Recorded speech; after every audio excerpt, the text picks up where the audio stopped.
Hello students, हम लोगों को यहाँ से देखना है कोलाइडी विलयनों का शुद्धिकरण। देखें, यहीं से हम लोगों को आज देखना है। इसके पहले तक हम लोग ये देख चुके हैं कि कैसे कोलाइडी विलयन को प्रिपेयर करते हैं, जिसमें 3 विधियाँ थी। एक तो आपको यहाँ देखने को मिल रहा होगा, ये रासायनिक विधियाँ, और दूसरा आपको मिला था विद्युत विघटन या ब्रेडिंग आर्क विधि, ये मिला था। और तीसरा ये पेप्टन यानी पेप्टाइजेशन, जिसे आप ये देख चुके थे कल ही। तो आज से ये देखना है हम लोगों को। यहाँ देखें, कोलाइडी विलयनों का ये शुद्धिकरण है। देखें इसमें कैसे कोलाइडी विलयन को हम शुद्ध कर सकते हैं। देखिए, ध्यान दीजिएगा। देखिए, कोलाइडी विलयन बनाते समय उनमें वैद्युत अपघट्य की अत्यधिक मात्रा एवं कुछ अन्य विलेय की अशुद्धियाँ उसमें उपस्थित होती हैं। कुछ अन्य विलेय की जो ये अशुद्धियाँ आप देख रहे हैं, ये उपस्थित रहती हैं उसमें।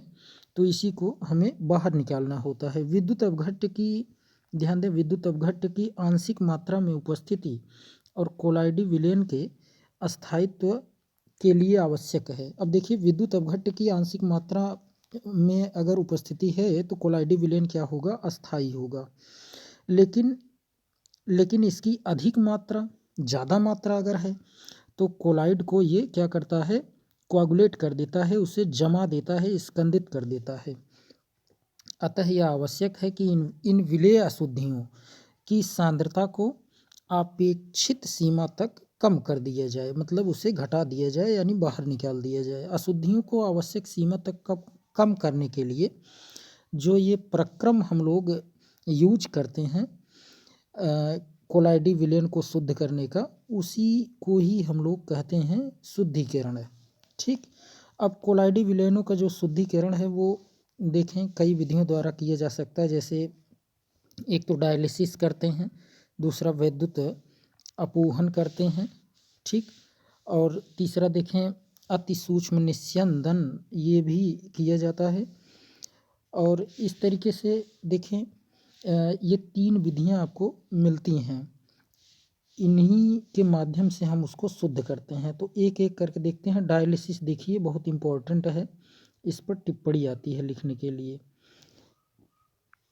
समझिए, देखिए क्या है डायलिसिस, क्या है अपोहन, क्या है, ज़रा देखें, इसे समझें। जैसे देखते हैं, कभी किसी का किडनी जो है, किडनी जिसे आप वृक्क कहते हैं, अगर ये काम करना बंद कर देता है तो फिर डायलिसिस किया जाता है, ब्लड को प्यूरिफाई किया जाता है। और यही मेथड है, ध्यान दें, जिससे ब्लड को प्यूरिफाई करते हैं, डायलिसिस पर रखते हैं उन्हें। अगर जैसे किसी की किडनी काम करना बंद कर दे, किडनी का क्या कार्य है? ब्लड को प्यूरिफाई करना, है ना, शुद्ध करना। तो अगर काम करना बंद करता है तो फिर डायलिसिस पर उन्हें रखा जाता है। जबकि आप जान रहे हैं उतना, अब जैसे काफ़ी इम्प्योरिटी उसमें ब्लड में हो जाती है, तो डायलिसिस करना भी, जैसे अब 1 सप्ताह या 2 सप्ताह बाद ऐसे करते हैं, जिस तरीके से किडनी की स्थिति रहती है, तो उतना अच्छे तरीके से हो भी नहीं पाता। तो जानते रहिए कि डायलिसिस जो है कब तक करेंगे। तो ये भी एक अस्थाई विधि तो है, लेकिन अस्थाई जो है वो निवारण, वही किडनी अच्छे से काम करे वही बेटर है। तो देखिए अपोहन, जरा देखिए क्या किसे कहते हैं। यह एक उपयुक्त झिल्ली द्वारा एक मेम्ब्रेन होता है, अपोहन करके कोलाइडी विलयन में से घुले हुए पदार्थों को निकालने का एक प्रक्रम है। जैसे उसमें कोलाइडी विलयन घुला है। चूँकि वास्तविक विलयन के कण जो होते हैं वो आयन या छोटे अणु, ये जंतु झिल्ली, जिसे जानता झिल्ली लिखा है, ये ब्लैडर यानी जंतु झिल्ली आप याद रखे रहें, पार्चमेंट पत्र या सेलोफेन शीट में से निकल सकते हैं। ये जो कोलाइडी विलयन के कण हैं, आयन या छोटे अणु, यहाँ देखें, आयन या छोटे अणु, ये कहाँ कहाँ से आर पार हो सकते हैं? जंतु झिल्ली से, पार्चमेंट पत्र से, सेलोफेन शीट से, इनसे निकल सकते हैं, परंतु कोलाइडी कण नहीं निकल सकते, है ना। वास्तविक विलयन के कण निकल सकते हैं, ध्यान दें। वास्तविक विलयन में जैसे अभी जल में हम चीनी घोल दें, तो चीनी घोल देंगे तो उसके कण तो निकल सकते हैं इन सब से, जंतु झिल्ली से, पार्चमेंट झिल्ली, सेलोफोन से, लेकिन कोलाइडी कण थोड़े से बड़े होते हैं, है ना। जानते हैं आप वास्तविक विलयन जो है, वास्तविक विलयन क्या होता है, ये तो समांगी है, लेकिन कोलाइडी क्या है, विषमांगी, तो इसके कण बड़े हैं तो ये नहीं निकल पाते। अतः झिल्ली को अपोहन में प्रयुक्त किया जा सकता है, डायलिसिस में इसलिए उस झिल्ली का उपयोग किया जा सकता है, और इस उद्देश्य के लिए प्रयुक्त उपकरण जो है वो अपोहक कहलाता है, और संपूर्ण प्रक्रिया जो है वो अपोहन कहलाती है। तो कोलाइडी विलयन से भरा एक उपयुक्त झिल्ली का बैग एक पात्र में लटका दिया जाता है, जैसे अभी आपको दिखाते हैं, और जिसमें से होकर जल निरंतर बहता रहता है, लगातार बहता रहता है। अणु एवं आयन झिल्ली में से विसरित होकर वो बाहर जल में आ जाते हैं, एवं शुद्ध कोलाइडी विलयन अंदर जो है वो शेष रहता है।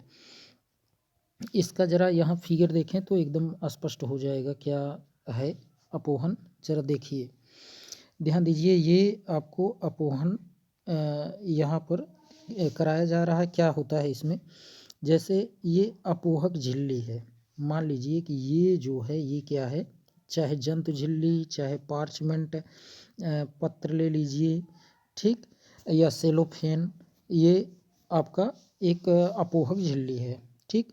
इसके अंदर हमने क्या रख लिया है, ये कोलाइड रख लिया है। क्या है ये, कोलाइड, ये क्या है, कोलाइड, ठीक, ये कोलाइड है। अब ये कोलाइड है, और यहाँ से इसको हम जल में रख देते हैं, जल इधर से प्रवाहित हो रहा है, और फिर देखें ये निकल रहा है, ठीक।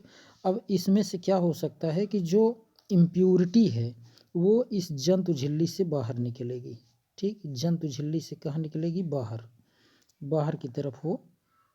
यहाँ ध्यान दें, जो इम्प्यूरिटी है, इम्प्यूरिटी ध्यान देना, कोलाइड के कण नहीं निकलेंगे, इम्प्यूरिटी निकलेगी। मतलब जिसे इम्प्यूरिटी में कौन कौन आएगा, इम्प्यूरिटी में जो यहाँ निकल रहा है उसमें जैसे वैद्युत अपघट्य आएगा, है ना, वैद्युत अपघट्य या और कोई भी इम्प्यूरिटी, लेकिन कोलाइड के कण इसी के अंदर हैं। कोलाइड के कण ध्यान देना नहीं निकलेंगे, कोलाइड के कण नहीं निकलेंगे, लेकिन जो इम्प्यूरिटी है वो बाहर निकल जाएगी।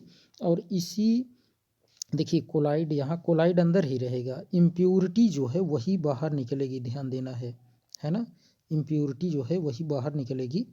जल तो है ही, प्लस इम्प्यूरिटी, इस कोलाइड में जो इम्प्यूरिटी रहेगी, अशुद्धि रहेगी, वही बाहर निकलेगी। अब यहाँ देखिए लिखा है ना, जल प्लस कोलाइड, जल प्लस कोलाइड। कोलाइड का कहने का मतलब ये है कि जो, जैसे अगर आप ये मान लीजिए कि जो कोलाइड बना हुआ है, कोलाइड में क्या क्या मिला है, अभी कोलाइड में तो इम्प्यूरिटी में भी मिली हुई है, अशुद्धि भी मिली हुई है ना, अशुद्धि भी मिली हुई है, अशुद्धि भी मिली हुई है, और साथ में और क्या मिला हुआ है, इसके साल कण भी है। ये मान के चलिए साल कण जो है वो कोलाइड का कण है, ठीक। साल कण को कोलाइड का कण मान के चलिए, तो साल कण जो है वह नहीं निकलेगा। कोलाइड कोलाइड कोलाइड यहाँ जो कहा जा रहा है ना, इसका मतलब है इम्प्यूरिटी। वास्तव में इम्प्यूरिटी मतलब जैसे वैद्युत अपघट्य, यहाँ से न समझ में आ रहा हो तो ये यहाँ से समझें, यहाँ से समझें। देखिए जैसे क्या क्या निकल सकता है वास्तविक विलयन का, ये आयन और छोटे कण, ठीक है, ये जंतु झिल्ली और पार्चमेंट या सेलोफेन में से ये निकल सकते हैं।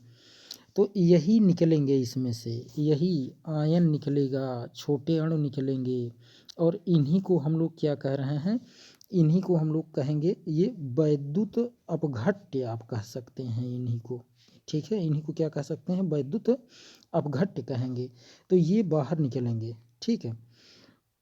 तो देखिए इनसे लिखा है ना, कोलाइडी कण नहीं, कोलाइडी कण नहीं निकलते, लेकिन कौन निकल सकता है, वास्तविक विलयन के कण जो हैं वो जंतु झिल्ली, पार्चमेंट पत्र, सेलोफोन शीट से ये निकल सकते हैं। तो यही निकलेंगे जो निकल सकते हैं, परंतु कोलाइडी कण नहीं। तो कोलाइडी कण नहीं निकलता, ध्यान देना। अब यहाँ लिख दिया है लेकिन आप समझें कि कोलाइडी कण जो है वास्तव में वो नहीं निकलता। यहाँ पर वही वैद्युत अपघट्य निकलेगा, है ना, वैद्युत अपघट्य निकलेगा, अशुद्धियाँ जो हैं वही निकलेंगी। और कोलाइडी कण जो है वास्तव में, जिसे आप साल कण कह सकते हैं, वो नहीं निकलेगा। तो ये विधि जो है आपकी क्या कहलाती है? अपोहन कहलाती है। ठीक, चलिए वैद्युत अपोहन जरा देखें क्या है। देखें वैद्युत अपोहन, ठीक, ये इलेक्ट्रिक डायलिसिस जिसे आप कहते हैं।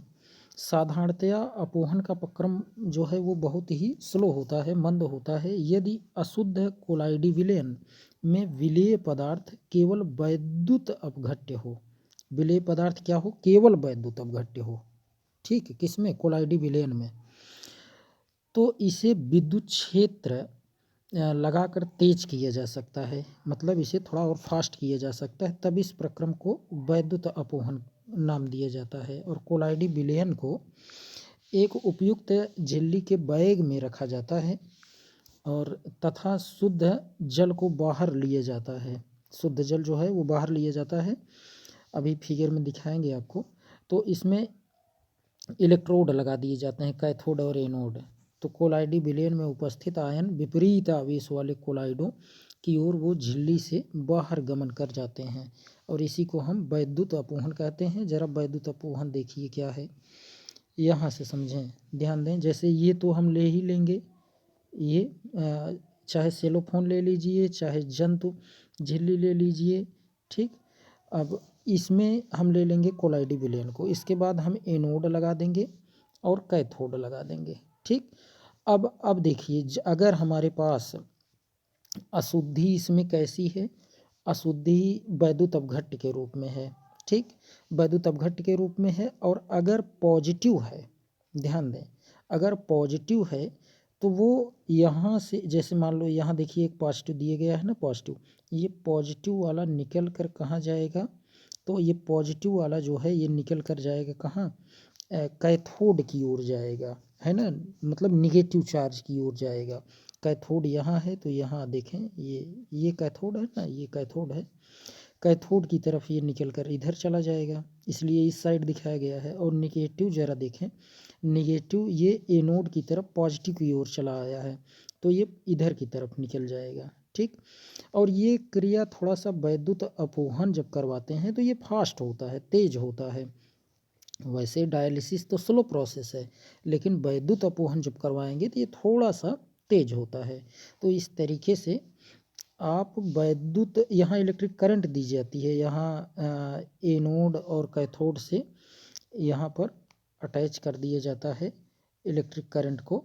और इस तरीके से यहाँ से ध्यान दें, ये प्लस दिखा दीजिए और ये माइनस, ठीक।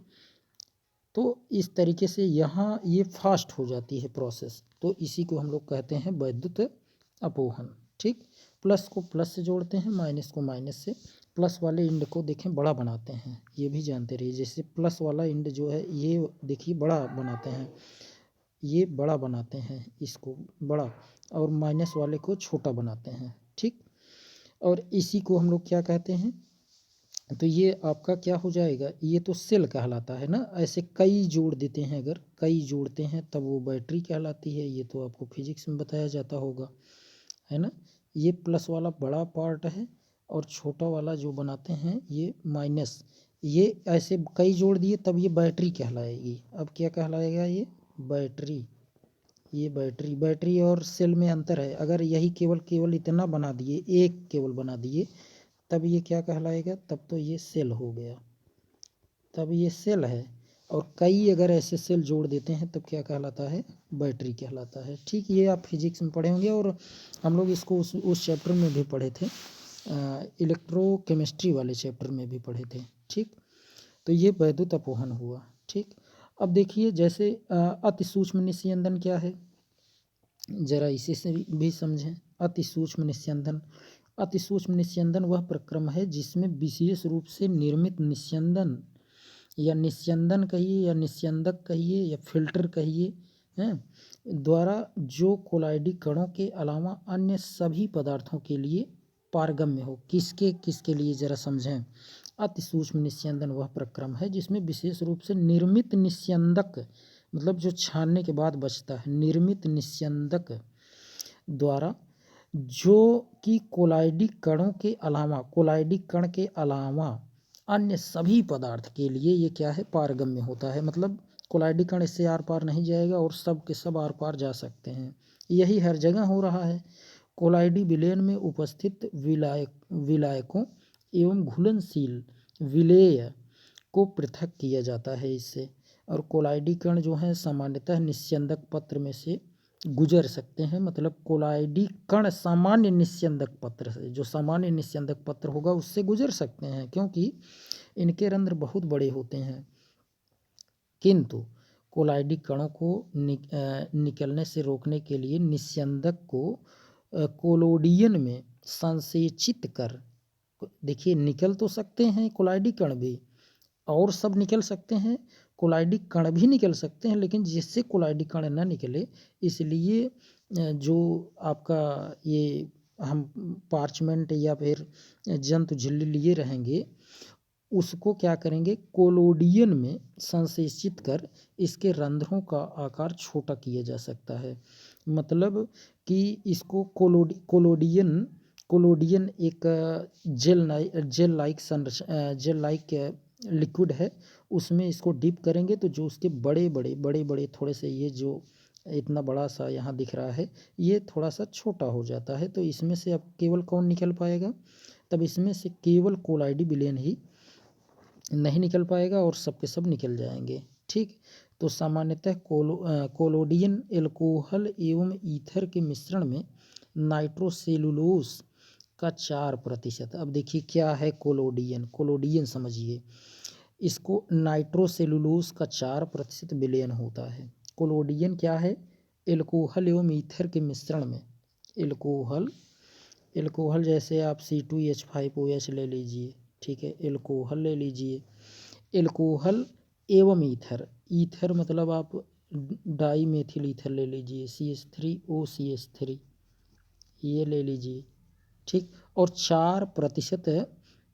नाइट्रोसेलुलोज, और इसी के साथ है आप मिला दें क्या 4%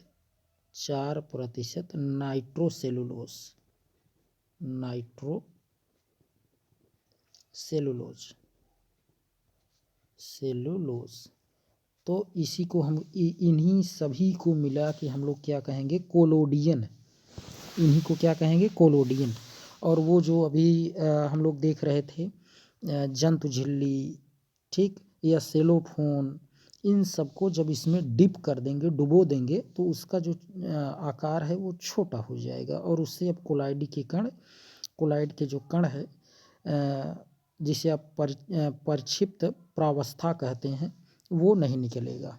परक्षिप्त प्रावस्था मतलब विलेय का कण है, ठीक, ये जानते रहिए। तो इस तरीके से आप कर सकते हैं, ठीक। और देखिए एक अति सूक्ष्म निस्यंदक पत्र को एक कोलोडियन विलयन में भिगो करके फॉर्मेल्डिहाइड में कठोर बनाकर एवं अंत में सुखाकर बनाया जा सकता है, ठीक। इन सबको कोलोडियन विलयन में भिगो देते हैं और फिर फॉर्मेल्डिहाइड में कठोर बना देते हैं। फॉर्मेल्डिहाइड विलयन में उसको थोड़ी देर के लिए उसको रख देते हैं किसी पात्र में लेकर के, तो वो सूख जाता है, थोड़ा सा सॉलिड बन जाएगा। और जब उसमें हम जंतु झिल्ली डालेंगे तो वो क्या हो जाएगा, थोड़ा सा उसका जो छिद्र है वो छोटा हो जाता है।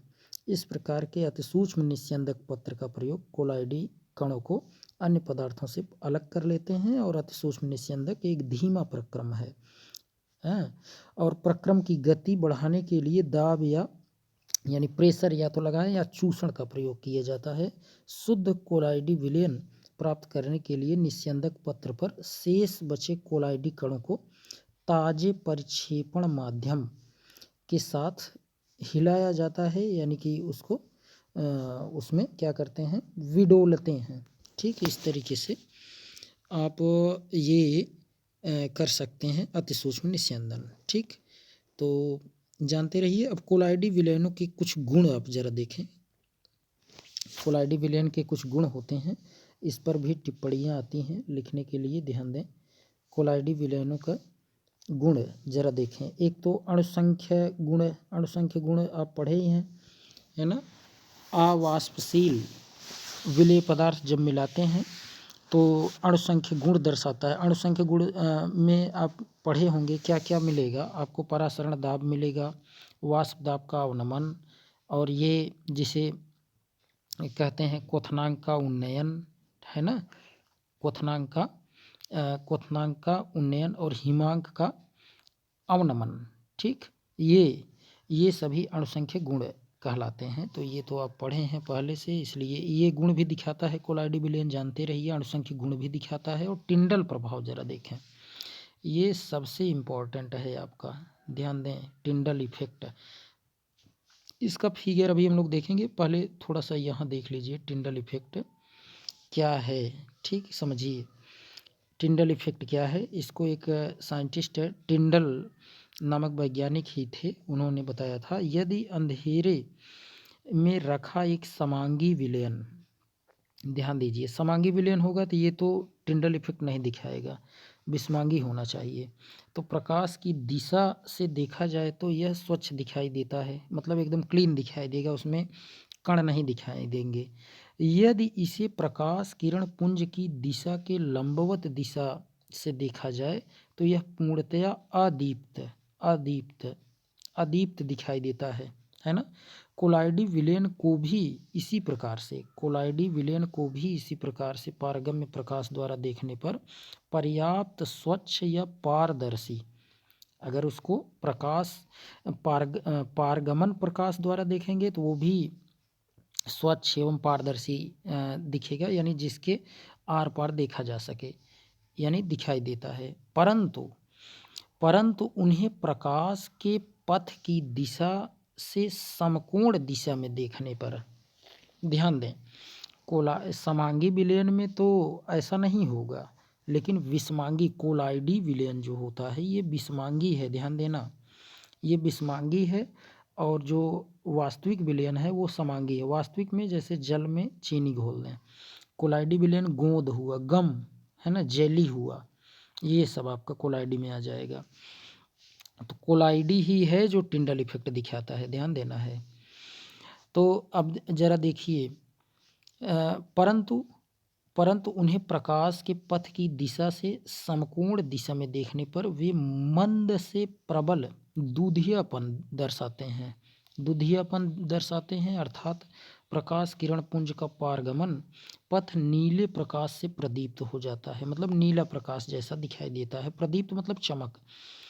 यह प्रभाव सर्वप्रथम फैराडे ने प्रेक्षित किया। सबसे पहले एक साइंटिस्ट थे फैराडे, उन्होंने प्रेक्षित किया, बाद में टिंडल नामक वैज्ञानिक ने इसका विस्तृत रूप से अध्ययन किया। टिंडल ने ही इसका विस्तृत रूप से अध्ययन किया था, अतः उन्हीं टिंडल के नाम पर ही इन्हें, इस प्रभाव को टिंडल प्रभाव कहा जाता है। प्रकाश का चमकीला कोण टिंडल शंकु कहलाता है। अभी दिखाएंगे आपको टिंडल शंकु क्या है, अभी फिगर के माध्यम से। टिंडल प्रभाव वास्तव में इस कारण से होता है कि कोलाइडी कण प्रकाश को द्विक स्थान में सभी दिशाओं में प्रकीर्णित करते हैं, हर दिशा में वो प्रकीर्णित करते हैं, और प्रकाश का यह प्रकीर्णन कोलाइडी परिक्षेपण में किरण के पथ को प्रदीप्त करता है, मतलब चमक देता है। अब आप इसको इस फिगर के माध्यम से समझें तो एकदम स्पष्ट हो जाएगा। जरा देखें, देखिए, ध्यान दीजिए। देखिए, जैसे सबसे पहले हमने यहाँ पर क्या लिया, मान लीजिए कोलाइडी विलयन लिया, ठीक, कोलाइडी विलयन, और प्रकाश का स्रोत यहाँ से हमने प्रकाश इस पर डाला, देखें प्रकाश का स्रोत ये है, इस पर प्रकाश डाले, ठीक, इस तरीके से। तो प्रकाश आपने इस तरीके से इस पर डाल दिया। अब देखिए क्या होता है कि आप इसको सूक्ष्मदर्शी से, माइक्रोस्कोप से आप अपने नेत्र से इसको देखें तो यहाँ देखने को मिलेगा आपको, ध्यान दें, ये जो बीच वाला एरिया है, ये वाला एरिया जरा देखिए, ये जो एरिया आपको देखने को मिल रहा है ना, यहाँ पर जहाँ से प्रकाश गुजर रहा है, यहाँ पर इस एरिया में, इसी एरिया में आपको कण दिखेंगे। ठीक है, और यहाँ एक देखिए बीच में जहाँ एक दूसरे को ये क्रॉस कर रहे हैं, इसी को हम टिंडल शंकु कहेंगे। ठीक है, टिंडल शंकु देखिए यही जा रहा है ना, यहाँ से देखो, यहाँ से ये यही टिंडल शंकु जा रहा है, ये टिंडल शंकु यही कहलाएगा। अगेन देखिए यहाँ से यहाँ ये टिंडल शंकु आपका बन रहा है, और फिर इधर की तरफ जब एक दूसरे काटते हुए निकल रहा है, यहाँ भी बन रहा है टिंडल शंकु। और ये जहाँ एक दूसरे को ये सब क्रॉस करके यहाँ देखिए पुंज बन रही है, इसी को क्या कहते हैं, प्रकाश पुंज, प्रकाश पुंज या प्रकीर्णित प्रकाश कहेंगे। और ये वाला शंकु है, टिंडल शंकु, यहाँ देख रहे होंगे। और कोलाइडी विलयन जान रहे हैं, ये तो रखे ही हैं इसमें, लेकिन जो ये वाला एरिया है ना, यहीं पर आपको ये कण चमकते हुए दिखेंगे, कण चमकते हुए यहीं पर दिखेंगे। ये यहाँ पर जहाँ ऐसे रेड हमने पूरा ये कलर्ड कर दिया, तो यहीं पर आपको क्या मिलेगा, ये कोलाइड के जो परिक्षिप्त प्रावस्था का जो कण है वही यहीं पर चमकता हुआ दिखाई देगा। ठीक, इसी इफेक्ट को टिंडल नामक वैज्ञानिक ने देखा था, इसलिए उन्हीं के नाम पर इसे टिंडल इफेक्ट या टिंडल प्रभाव कहा जाता है। ठीक, अब देखिए ऐसे काफ़ी एग्जाम्पल आपको यहाँ मिलेंगे। टिंडल प्रभाव सिनेमा हॉल में पिक्चर के प्रोजेक्शन के समय हाल में उपस्थित धूल एवं धुएं के कणों द्वारा प्रकाश के प्रकीर्णन द्वारा भी देखा जा सकता है। टिंडल प्रभाव तभी देखा जा सकता है जब निम्नलिखित शर्तें पूरी होती हों। पहला क्या, एक तो परिक्षिप्त कणों का व्यास प्रयुक्त प्रकाश की तरंग दैर्घ्य से बहुत कम होना चाहिए। ध्यान दीजिए, परिक्षिप्त कणों का जो व्यास हो वो प्रकाश की तरंग दैर्घ्य से कम हो तब। और दूसरा ये कि परिक्षिप्त प्रावस्था एवं परिक्षेपण माध्यम के अपवर्तनांक परिमाप में बहुत अंतर होना चाहिए। मतलब उन दोनों में काफ़ी, एक बहुत छोटा हो तो एक बहुत बड़ा हो, एक छोटा हो तो एक बड़ा हो। कौन बड़ा हो, बड़ा कौन होगा, बड़ा होगा ये परिक्षिप्त प्रावस्था, ये बड़ा होगा, ये बड़ा होगा। और परिक्षेपण माध्यम क्या होगा, ये छोटे वाले हैं, छोटे वाले ये माध्यम है, तभी ऐसा होगा। मतलब इनमें काफ़ी अंतर होना चाहिए, है ना, इनके कणों में, तभी ये दिखाएंगे। टिंडल प्रभाव का उपयोग जो है वो कोलाइडी एवं वास्तविक विलयन में विभेद करने में किया जाता है। कोलाइडी विलयन जो है ये टिंडल प्रभाव दिखाएगा, वास्तविक विलयन नहीं दिखाएगा। जिगमोंडी नामक साइंटिस्ट ने 1903 ईस्वी में एक उपकरण है जिसे अति सूक्ष्मदर्शी कहा जाता है। अति सूक्ष्मदर्शी को जिगमोंडी नामक साइंटिस्ट ने ही, इन्होंने क्या किया, ये जिगमोंडी ने ही ये अति सूक्ष्मदर्शी को बनाया था, आप कह सकते हैं। इसको बनाने में टिंडल प्रभाव का उपयोग किया जाता है। एक कांच के पात्र में उपस्थित कोलाइडी विलयन पर तीव्र प्रकाश किरण पुंज संकेंद्रित करते हैं, मतलब फोकस किया जाता है। फिर इस संकेंद्रित यानी फोकस जो करते हैं प्रकाश को, इसके पुंज को लंबवत दिशा में अति सूक्ष्मदर्शी द्वारा इसको देख सकते हैं। देखे भी थे अभी ऊपर चित्र के माध्यम से। अलग अलग कोलाइडी कण अंधेरी पृष्ठभूमि में चमकदार तारों के समान वो दिखाई देते हैं। अति सूक्ष्म वास्तविक कोलाइडी कणों का प्रदर्शन नहीं करता। देखिए वास्तविक जो होगा ना उसमें नहीं करता, ये जानते रहिए। वास्तविक विलयन में नहीं करेगा, वास्तविक कोलाइड जिसे कह सकते हो, वास्तविक कोलाइड में नहीं करेगा, यानी वास्तविक विलयन में नहीं करेगा, लेकिन कोलाइड जो होगा उसमें करेगा, बल्कि उनके द्वारा प्रकीर्णित प्रकाश का अवलोकन कराता है। अतः अति सूक्ष्मदर्शी कोलाइड कणों के आकार एवं आकृति के बारे में कोई सूचना नहीं देता। ये नहीं बताता कि इसका आकार इतना बड़ा है, इतना छोटा है, ये सब सारी बातें नहीं बताएगा। अब देखिए नेक्स्ट पॉइंट है रंग। रंग ये गुण है, ध्यान दें, कोलाइडी विलयन का गुण है। ये कोलाइडी विलयनों का क्या है, गुण है। कोलाइडी विलयन का गुण क्या है, अणुसंख्य गुणधर्म है, जिसे अभी आपने देखा, परासरण दाब, वाष्प दाब का अवनमन, है ना, हिमांक का अवनमन। ठीक, और देखिए इसके अलावा क्वथनांक का उन्नयन, ये सब क्या है, अणुसंख्य गुणधर्म। टिंडल प्रभाव आपने देख ही लिया अभी। अब रंग भी यह कोलाइडी विलयन का एक क्या है, गुण है। रंग भी दिखाते हैं कोलाइडी विलयन। कोलाइडी विलयन का रंग प्रक्षिप्त कणों के द्वारा प्रकीर्णित प्रकाश के तरंग दैर्घ्य पर डिपेंड करता है। तरंग दैर्घ्य, ध्यान दें, तरंग दैर्घ्य कम ज़्यादा होगा उस पर भी रंग उसका बदलता रहता है। इसके अतिरिक्त प्रकाश का तरंग दैर्घ्य कणों के आकार एवं प्रकृति पर भी डिपेंडेंट होता है। कण छोटा बड़ा है उस पर भी रंग बदलता रहता है।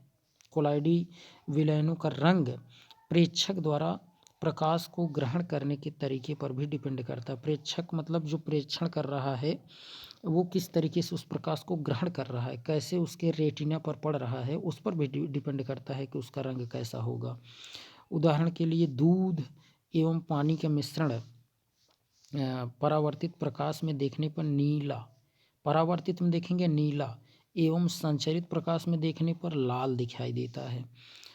ये भी जानते रहिए। किसका? दूध एवं पानी के मिश्रण अगर परावर्तित प्रकाश में देखेंगे, रिफ्लेक्टेड लाइट में, तब तो ब्लू दिखेगा, और संचरित, ध्यान दें, अगर वो फैल रहा है प्रकाश तो उसमें लाल दिखाई देता है। सूक्ष्मतम कणों वाले गोल्ड साल का रंग अगर देखेंगे तो वो लाल होता है। जैसे जैसे कणों का आकार बढ़ता जाता है यह बैगनी, फिर नीला, अंत में गोल्ड यानी स्वर्णिम हो जाता है। जानते रहिए, पहले बैगनी, फिर नीला, फिर स्वर्णिम। कणों का आकार बढ़ेगा, जैसे कणों का आकार बढ़ रहा है वैसे वैसे देखिए रंग भी बदल रहा है। पहले छोटा आकार था तो बैगनी, उससे बड़ा हुआ नीला, उससे बड़ा हुआ गोल्ड। ठीक, तो ये बातें भी जानते रहिए। वायलेट हुआ, फिर ब्लू हुआ, फिर गोल्ड कलर का हुआ, है ना। ये देखिए ब्राउनी गति क्या होती है। ब्राउनी गति ये भी गुण है कोलाइडी विलयन का। जब कोलाइडी विलयनों में शक्तिशाली अति सूक्ष्मदर्शी से देखा जाता है तो कोलाइडी कण पूरे प्रेक्षित क्षेत्र में लगातार टेढ़ी मेढ़ी गति की अवस्था में दिखाई देते हैं। यह गति ही सर्वप्रथम, ये इसी गति को हम लोग ऐसे जिग जैग मोशन, इस तरीके से कहीं भी ऊपर नीचे, आगे पीछे, दाएं बाएं, इधर उधर गति करते हैं। ये यहाँ चित्र देखें, यहाँ देखने को मिल रहा होगा ये ब्राउनी गति का यहाँ देखें इस तरीके से, यहाँ फिर यहाँ, ये एक दूसरे के पार्टिकल से टकरा कर इस तरीके से गतिमान होता है। आगे पीछे, दाएं बाएं, इधर उधर गति करता है, तो इसी को हम लोग क्या कहते हैं? ब्राउनी गति। ठीक, अब देखिए इसमें क्या है ना, सबसे पहले किसने इसको देखा था? तो ये ब्रिटिश वनस्पति विज्ञान के ये वैज्ञानिक थे रॉबर्ट ब्राउन। इन्होंने प्रेक्षित किया सबसे पहले, सर्वप्रथम इस गति को इन्होंने देखा था रॉबर्ट ब्राउन ने, इसीलिए इसे ब्राउनी गति कहते हैं। रॉबर्ट ब्राउन ने, आप जानते रहिए, रॉबर्ट ब्राउन ये जैसे केंद्रक का भी इन्होंने केंद्रक की खोज किए थे। ये केंद्रक के एक रॉबर्ट हुक थे, वो कोशिका की खोज किए थे, ये भी जानते रहिए। तो ये किसकी खोज किए थे? तो ये जानते रहिए केंद्रक का। ये किसमें जैसे किसी जीव का जो कोशिका होती है, कोशिका मान लीजिए है, तो उसमें जो केंद्रक होता है उसकी डिस्कवरी किए थे। ठीक, लेकिन अगर कभी जैसे पूछा जाए कि परमाणु जो होता है उसके केंद्रक की खोज किसने किया था, तब आप बताएंगे किसे? तब वो एक साइंटिस्ट थे रदरफोर्ड। उन्होंने अल्फा कण का प्रकीर्णन करवा करके वो खोज किए थे। तो अगर कभी परमाणु के नाभिक की खोज पूछा जाए तब रदरफोर्ड बताएंगे, अर्नेस्ट रदरफोर्ड। लेकिन अगर किसी कोशिका के केंद्रक, ध्यान दें, परमाणु को केंद्रक रदरफोर्ड, कोशिका का केंद्रक रॉबर्ट ब्राउन, ये भी याद रखे रहें थोड़ा सा, ये तो जानते रहिए। तो वैज्ञानिक है ये रॉबर्ट ब्राउन ने जिग जैग मोशन यानी ब्राउनी गति को सबसे पहले इन्होंने ही देखा था।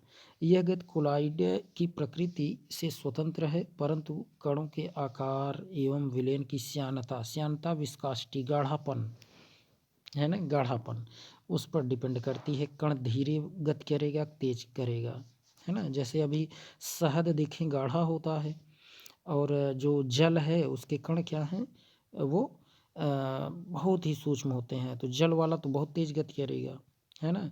अब आप कहेंगे कि शहद में विस्कोसिटी क्या है, विस्कोसिटी अधिक है, ज़्यादा गाढ़ापन है, तो उसमें कण थोड़ा सा स्लो गति करेगा। देखिए, जितना छोटा आकार होगा एवं श्यानता जितनी कम होगी, गति उतनी तीव्र होगी। अब अभी शहद ले लीजिए, शहद शहद शहद लीजिए और जल लीजिए, जल, तो क्या आपको देखने को मिलेगा? कहा गया कि श्यानता जितनी कम होगी, श्यानता जितनी कम, इसकी श्यानता कम है और इसकी श्यानता अधिक, गाढ़ापन ज़्यादा है तो श्यानता क्या है, अधिक है, गाढ़ापन ज़्यादा है श्यानता अधिक है, और जितनी कम होगी इसमें कम है, गाढ़ापन कम है, तो इसकी ब्राउनी गति उतना ही तीव्र होगी। जल की तो तीव्र होगी लेकिन इसकी शहद की कम। ठीक, ये भी जानते रहिए। ब्राउनी गति को परिक्षेपण माध्यम के अणुओं द्वारा कोलाइडी कणों से असमान टक्कर के द्वारा समझाया जा सकता है। ब्राउनी गति विलोडन प्रभाव डालती है जो कणों को स्थिर नहीं होने देता, मतलब एक दूसरे से टकरा के वो गति करते रहते हैं तथा इस प्रकार कोलाइडी साल के अस्थायित्व के लिए ये उत्तरदायी है। मतलब जमता नहीं, अगर जैसे कोई कोलाइडी कण जल्दी जम गया तो हम क्या कहेंगे, अस्थायी है ना। ये क्या करता है, जमने नहीं देता, एक दूसरे हमेशा वो टकरा कर गतिमान रहते हैं, तो इसलिए वो अस्थायी है। कोलाइडी कणों पर आवेश, यह भी कोलाइडी कणों पर आवेश होता है प्लस माइनस का, है ना, धनात्मक या ऋणात्मक हो सकता है, यह भी कोलाइडी कण का एक गुण है, इसे भी जानते रहिए। ठीक, अब थोड़ा सा ये टेबल देख लीजिए, बहुत महत्वपूर्ण है। धनात्मक आवेश और ऋणात्मक आवेश, इसके लिए तो बस याद ही करना है, धनात्मक और ऋणात्मक आवेश साल किसे कहते हैं। आवेश साल मतलब ये कोलाइडी ही है, जानते रहिए। तो याद रखे रहिए, जल योजित धात्विक ऑक्साइड जितने होंगे सब के सब धनात्मक होंगे। ठीक है, जल योजित यानी जैसे वाटर उसके साथ मिला हो, जैसे Al2O3 into XeH2O, CrO3 into XeH2O, जिसमें H2O जुड़ गया, H2O जिसके जैसे मेटल का ऑक्साइड है उसके साथ वाटर जुड़ गया, या फिर 2O3 इंटू XeH2O जिसके साथ भी अगर मेटल के ऑक्साइड के साथ है अगर वाटर जुड़ गया तो वो धनात्मक हो जाएगा। याद रखे रहें इसको।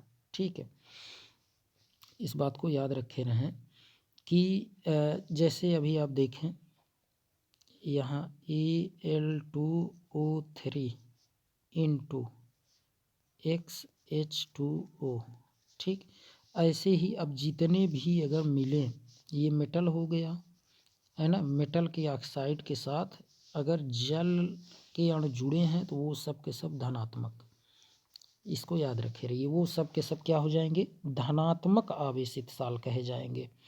इसको थोड़ा सा ज़रूर याद रखे रहें। अब देखिए आपको यहाँ ज़रा देखें, इसके बाद ये पहले धनात्मक पूरा देख लेते हैं, है ना, और क्षारीय रंजक, जितने भी क्षारीय रंजक होंगे, ठीक है, वैसे भी देखिए ये क्षारीय, अगर धातु के ऑक्साइड हैं तो कैसे हैं, क्षार हैं, तो आप याद रखे रहिए, इससे भी एक ट्रिक बना के क्षारीय रंजक जितने होंगे, क्षारीय रंजक में आपका मेथिलीन नील, मिथाइलिन ब्लू जिसे कहते हैं, हीमोग्लोबिन आ जाएगा, रक्त, और हीमोग्लोबिन में एक ये भी याद रखे रहिए, जैसे कौन सा धातु रहता है तो आयरन, और आयरन के ऊपर वो भी कौन सा चार्ज, या फिर 2+ वाला, या फिर 3+ भी होता है लेकिन हीमोग्लोबिन में नहीं होता। और ऑक्साइड जितने भी मिले, ऑक्साइड जैसे टाइटेनियम के ऑक्साइड के साल जो हैं वो सब के सब धनात्मक, इसे याद रखे रहिए, बहुत महत्वपूर्ण है। ठीक है, क्षारीय ऑक्साइडों के साथ वाटर हो या क्षारीय रंजक हो जैसे मेथिलीन ब्लू, हीमोग्लोबिन, ऑक्साइड जैसे टाइटेनियम ऑक्साइड साल, ये सब धनात्मक। ऋणात्मक याद रखिए, देखिए क्या है, धातु, जितने धातु के आपको साल मिलेंगे, चाहे वो कॉपर हो, सिल्वर हो, गोल्ड हो, इन सब के।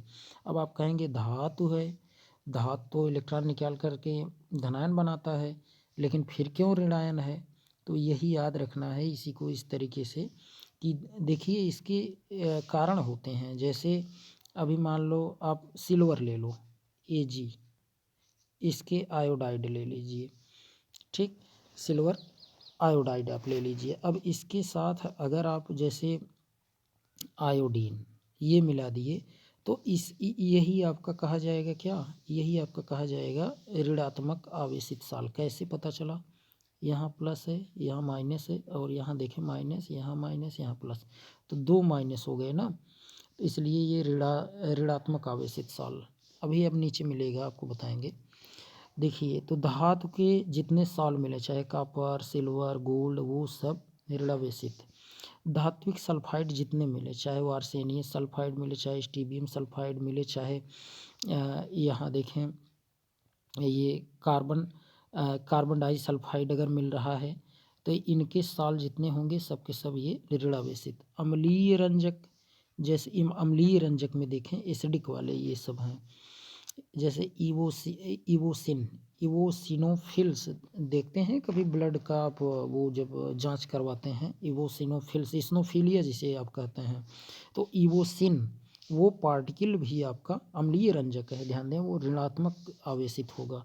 कांगो रेड सॉल ये भी होगा ऋणात्मक। स्टार्च है ये भी, गोंद हुआ, जिलेटिन हुआ, क्ले मिट्टी, मृत्तिका जिसे कहते हैं, चारकोल हुआ, ये सब के सब ऋणावेशित साल कहलाएंगे, जानते रहिए। अब इसमें बहुत ज़्यादा कुछ विशेष नहीं जानना, यहाँ से एक एग्जांपल ज़रा समझें, आपको समझ में आ जाएगा। ज़रा देखिए कब ऋणात्मक होगा कब धनात्मक, बस यही समझिए।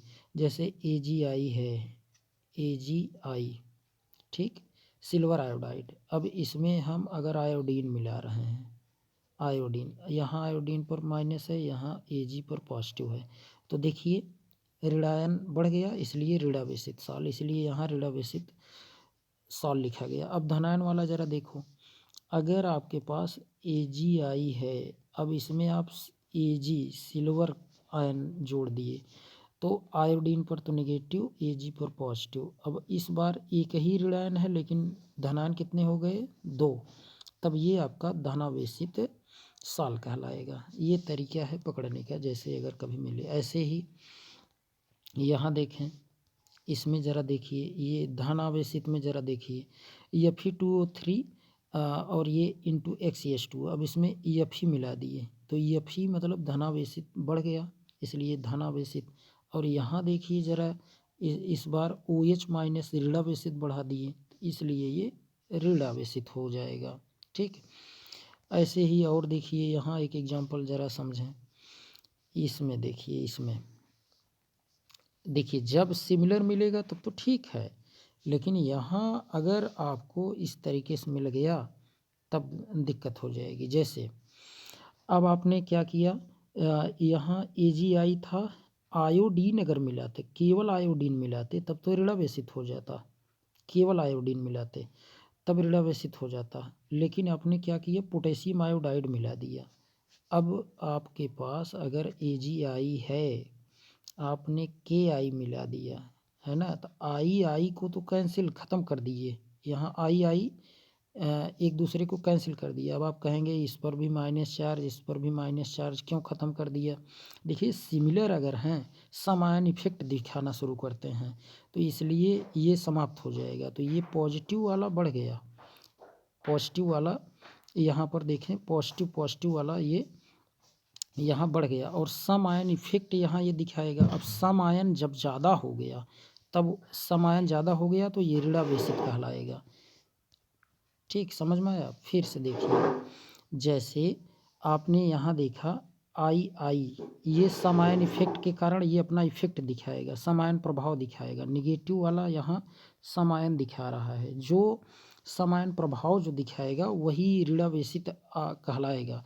अब धनावेशित में तो Ag प्लस भी है और K प्लस भी है, Ag प्लस भी है, K प्लस भी है, तो ऐसे में क्या हो जाएगा कि वो तो नहीं काउंट किया जाएगा। सम आयन वाला आप याद रखे रहिए। अभी जैसे इसमें देख लीजिए, इस बार Ag सम आयन दिखाएगा, प्लस वाला है ना, प्लस वाला सम आयन दिखा दिया, इसलिए धनावेशित कहलाएगा। यहाँ माइनस वाला सम आयन दिखा दिया, इसलिए ऋणावेशित कहलाएगा, ठीक, ऐसे याद रखना है। तो ये था, और इसमें तो बहुत ज़्यादा कुछ विशेष प्रभाव नहीं। अब यहाँ देखें, एक और आपका ये गुण दिखाता है, ये वैद्युत कण संचलन इलेक्ट्रोफोरेसिस दिखाता है। इलेक्ट्रोफोरेसिस में क्या होता है जरा देखें। वैद्युत कण संचलन में, वैद्युत कण संचलन में कोलाइडी कण आवेश की उपस्थिति वैद्युत कण संचलन प्रयोग से स्पष्ट होती है। जब एक कोलाइडी विलयन में डूबे हुए दो प्लेटिनम इलेक्ट्रोड पर वैद्युत विभव लगाया जाता है तो कोलाइडी कण एक अथवा दूसरे इलेक्ट्रोड की ओर गमन करते हैं, एक से दूसरे की ओर गमन करते हैं। वैद्युत विभव के प्रभाव में कोलाइडी कणों का ये चलना ही, गमन करना ही वैद्युत कण संचलन कहलाता है। अब धनात्मक आवेशित कण कैथोड की ओर, धनात्मक वाला ऋणात्मक की ओर, ठीक है, और ऋणात्मक आवेशित कण जो होगा वो एनोड की ओर। मतलब ऋणात्मक वाला धनात्मक, एनोड क्या होता है धनात्मक, ऋणात्मक धनात्मक की ओर और धनात्मक वाला कहाँ जाएगा ऋणात्मक की ओर। ठीक, इस बात को जानते रहिए। अब यही आप यहाँ चित्र से देख लीजिए, इसी को आप कहते हैं वैद्युत कण संचलन, समझिए। अब देखिए जैसे जल है, ठीक, जल है, जल पर आप देखें और यहाँ पर ये कैथोड देखिए, ये कैथोड है, ये एनोड है, ठीक। प्रारंभिक स्तर पर शुरुआत में परिक्षेपण माध्यम और एक ये यहाँ इसमें परिक्षेपण माध्यम के रूप में यहाँ कौन है, माध्यम मतलब अधिक मात्रा, जल यहाँ है। अब ये क्या करेगा, जल एनोड की ओर जा रहा है ना, जल कहाँ जाएगा, एनोड की ओर जाएगा, ठीक है। और जो कोलाइडी विलयन है, ध्यान दें, कोलाइडी विलयन अगर धनावेशित है, ध्यान देना, धनावेशित है, तब ये कोलाइडी विलयन के जो कण होंगे वो कहाँ गमन करेंगे, धनावेशित, ये इधर की तरफ कैथोड की ओर, ऋण की ओर, ठीक है। जल तो जा रहा है किधर, एनोड की ओर, लेकिन जो कोलाइडी विलयन होगा अगर वो धनावेशित है तो वो कहाँ जाएगा, वो जाएगा ऋण की ओर जाएगा, ठीक। इसी को वैद्युत कण संचलन कहते हैं, इसे याद रखे रहिए। और देखिए इसमें तो अभी और भी है, काफ़ी यहाँ देखने को मिलेगा। ऐसा करते हैं कल हम लोग यही वैद्युत कण संचलन से अगेन यहीं से देखेंगे, ठीक। तो आज के लिए इतना ही, थैंक्स।